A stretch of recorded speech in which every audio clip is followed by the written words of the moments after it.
what surprises me a lot with the way how you think is that crypto, especially in our industry, crypto is not just an asset. It's not just some speculative thing that you play up and down. You don't come with a trader mindset.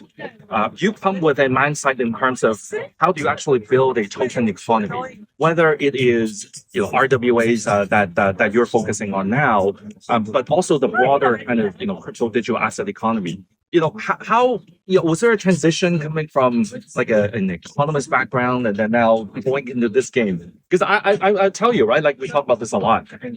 There's so many crypto traders and there's obviously programmers and developers. There's not enough economists that are in our industry. Well, I had a professor I really liked, and he said something that I believe is true. He said everything in life or in the world is politics.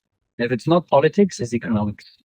Okay, We are Homo economicus. Like Yes. they're in the broadest sense driven by fundamental economics in the broadest sense. And so a lot of the world you can explain, you can predict, you can look at from the lens of economics. right. And for me, particularly the macro perspective, is very interesting. Now, my interaction in Austria with that whole field, we have this Austrian School of Economics, which has a few things that made me very, very, very interested in Bitcoin, actually. The theory of money, then the reduced role of the state, Right. self-sovereignty. Those are big elements of economics.